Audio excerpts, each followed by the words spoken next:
Welcome to Awaken Sovereignty, a solo cast on ascension, shadow work, empowerment, and alignment with your highest purpose.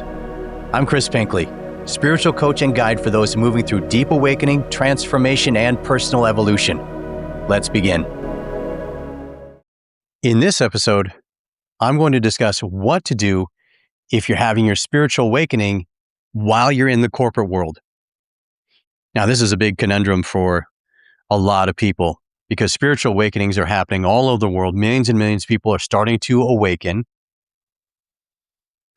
and they're starting to have spiritual experiences that they are not prepared for. Some people more so, some people less so. I'd say the more embedded in the corporate culture that you happen to be, the more mentalized you may be. And as a result, the more unprepared for something like a spiritual awakening. Now, as we know about spiritual awakenings, they often happen. They begin with a seemingly, benign, sort of simple problem that begins to sort of spiral out of control, becomes unsolvable, and leads to other problems, and they start getting stacked on top of each other. And it becomes one thing after another, and it's designed to start to create a crack in the egoic shell. Now, for someone in the corporate world, this could be very complicated because, you are absolutely surrounded by people that have no conception and no way of relating or knowing what you're going through, and will often either shame you or be dismissive or begin to sort of mentally demote you, as far as your abilities and your responsibilities. You may find that people begin to start to be somewhat, I would say condescending, but patronistic, and or start to humor you, and or start to even, the more that if you happen to be having a spiritual awakening and you dare to tell people about it, you might find yourself in short order getting demoted or even out of a job. If you're in the corporate world. It would be a rare instance where somebody could have their spiritual awakening, as a corporate leader of some sort, and be able to talk about it and have the entire company not turn against you instantly and find yourself, on severance or leave very shortly thereafter. You're looking for another job, right? So what to do? Well, the first thing is obviously you can't tell anybody, but most of you, if this is you already know that. You already know that would be the death of your career to start speaking about your spiritual awakening in a corporate setting. So the first thing you encounter is isolation because you're going through something you can't talk to anybody about. And the next thing that may happen is you may have a family that's sort of geared around your corporate job and geared around all the corporate, the kind of that mentality, right? It might have, leaked into or, having an impact on your family. So they may be people that aren't necessarily ready to hear about your spiritual awakening either. You may want to tell your spouse about it, but if they're in the corporate world also, then there you have another problem. They are, depending on the level of your relationship and your ability to communicate with each other, your best hope may be that they kind of humor you and just sort of like let you do your thing. The worst case scenario is that, you keep talking about it and it starts to create a rift because they don't understand it and they just want to focus on their career, on the careers and the goals and all that, while you're going through this massive crisis.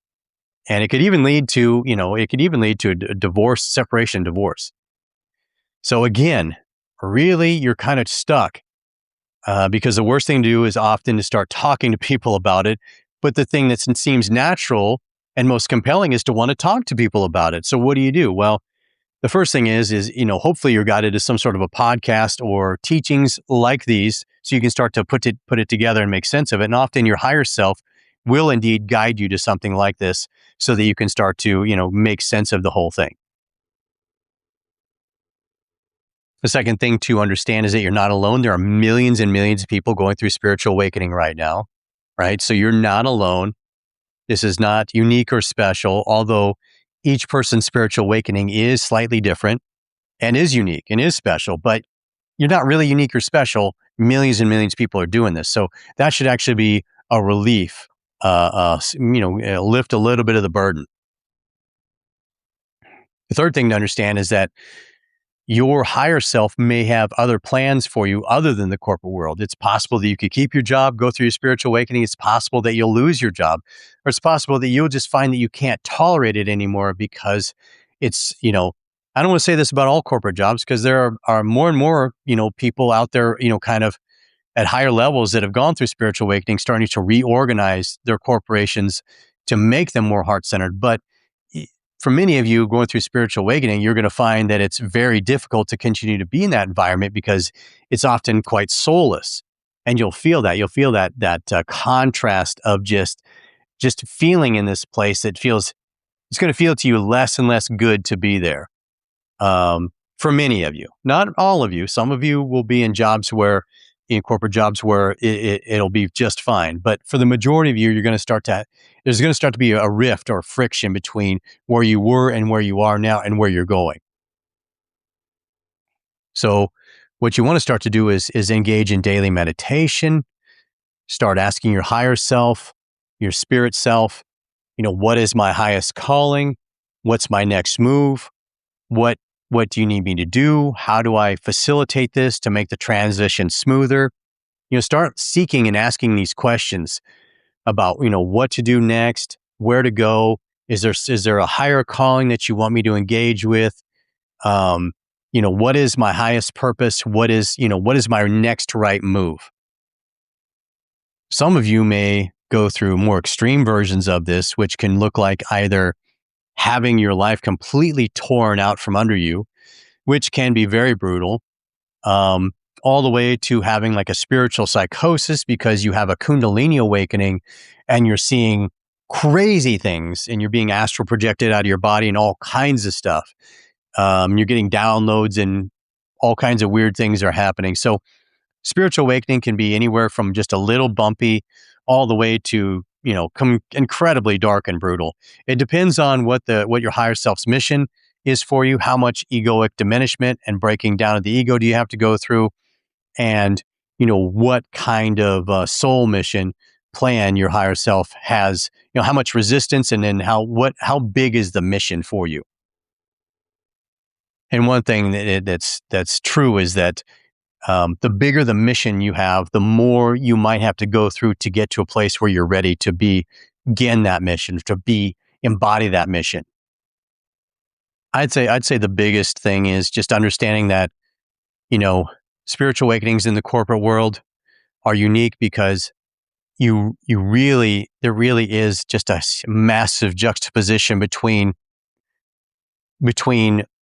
your normal expectation, the normal expectation of yourself, and the new emerging you that you are becoming. The awareness that you're having can create this massive rift, so that even if you're still able to physically function, it becomes harder and harder internally to be in this space. And then there's nobody around to talk to on top of that, which kind of compounds it. So I believe that there's lots of people in the corporate world and executives, corporate, C-suite leaders out there going through this, and they just can't tell anybody what they're going through. And so it just compounds the problem. Your mission, though, is just to start to do all the things that I said. Start taking better care of yourself, start meditating more, start asking internal questions more. Understand that you're not alone. This is not unique. It's not special. There are millions of people going through this. And your mission is just to kind of like start to surrender into it. One of the big things that I kind of neglected to mention is if you start feeling like big, huge emotions coming up, and you're feeling like, man, I almost feel like I'm going to cry, let it happen. Allow the body to cry. Don't shame yourself. Don't mentally beat yourself up. Don't try to suppress the emotion. That's the worst possible thing you can do, because it's going to remanifest in another worse way.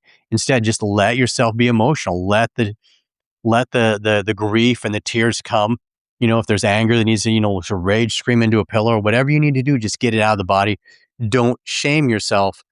Instead, do the emotional integration work. Let the body process this stuff out. The sooner you do, the sooner you'll get through it. So I think that's all for this episode. As per always, take really good care, and we'll talk to you soon. If this episode resonated with what you're moving through, and you're interested in private spiritual coaching around awakening, emotional integration, shadow work, relationships, boundaries, or building a soul-led life and business, email me directly at rc101coaching@gmail.com with the word coaching in the subject line. You can also find the contact link in the show notes. Follow Awaken Sovereignty for future episodes and share this with someone moving through their own awakening. This is Chris Pinckley. Stay awake, stay aligned, stay sovereign.